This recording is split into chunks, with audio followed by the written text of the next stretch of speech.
Hi everyone, welcome to the Laser Channel where we learn, create, and share. My name is Greg, and this machine behind me is the H2D by Bambu Lab.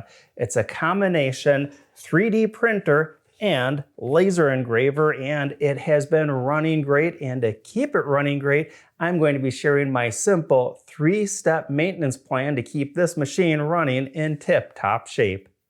My 3-step maintenance program is very basic and super easy. Starting out with step number 1, I'm simply going to wipe and clean down the exterior of the machine and also the interior of the machine, where I'll be moving on to step number 2, which is going to be cleaning and lubricating all of the linear rails inside, including the lift screws for the lift platform. Which brings us to the third and final step, and that is going to be checking and inspecting all of the belts and the pulleys inside.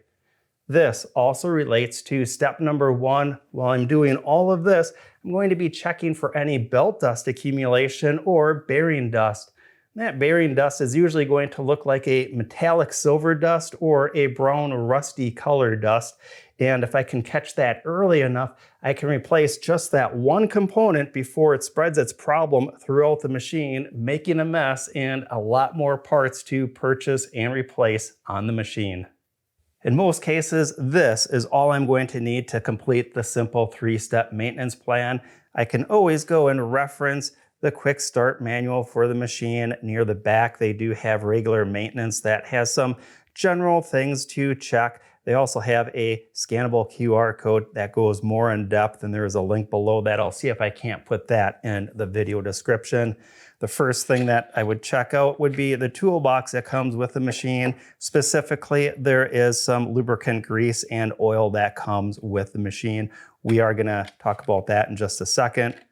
For step number 1, wiping down the exterior, simple Windex does a great job. I'm going to avoid spraying that directly on the machine. Instead, I'm going to apply it to a cloth like a paper towel before cleaning up the machine, because spraying like the back of the machine, there's a lot of electronic ports back there. If I start putting the Windex in there, it is going to very quickly corrode those electrical contacts, creating a lot of problems.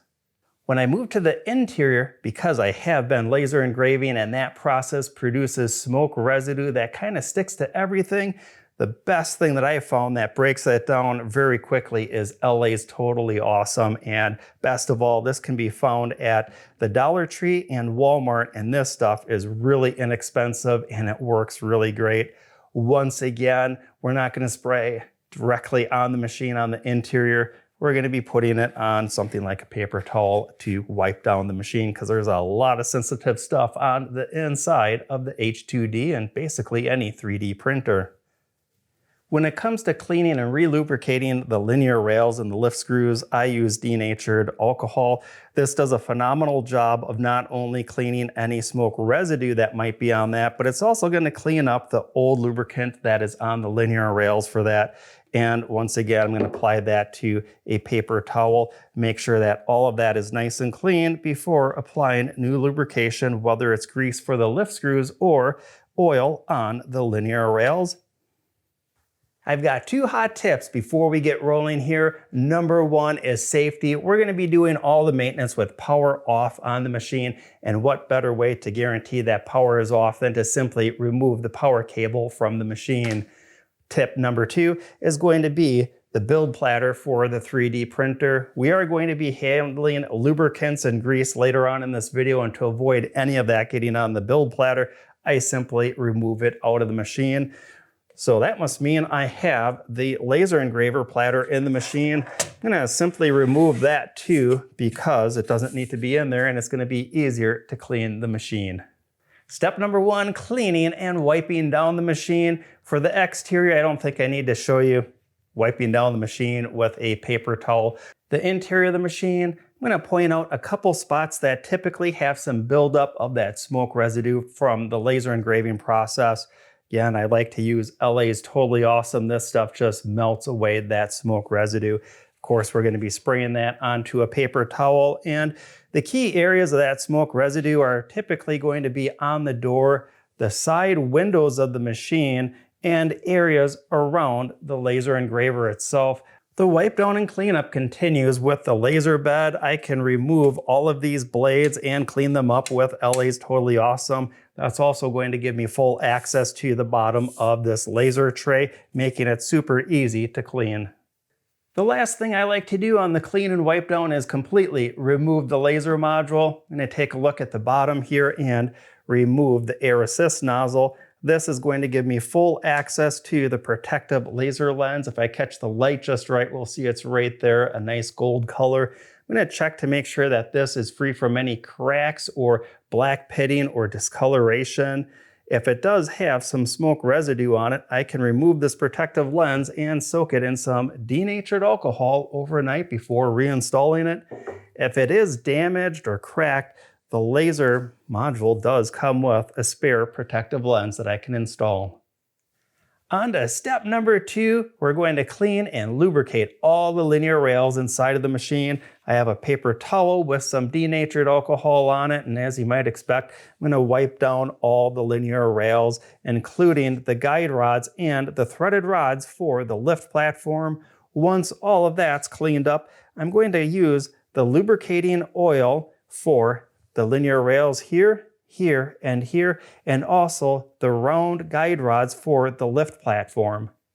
It's the silicone grease that is going to be used on the lift screws for the platform. This is the only spot in the machine that gets actual grease on it.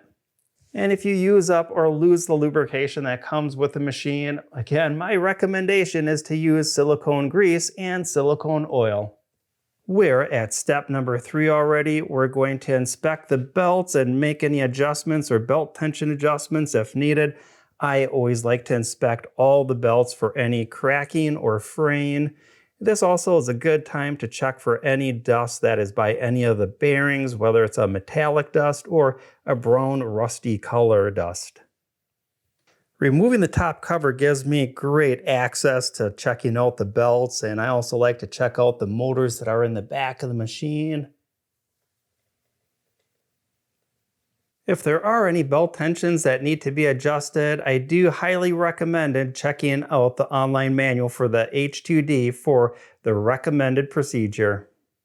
Thanks for joining me in this video. If you'd like to see more content on the H2D, whether it's 3D printing or laser engraving, let me know down below by leaving a comment. If you enjoyed this video, show it some love by giving it a like or subscribing to the channel. Not only is it a great way to help this channel grow, but it's an awesome way to connect video content like this with other great viewers just like you. And until we meet again in the next video, I'm Greg from the Laser Channel, where we learn, create, and share.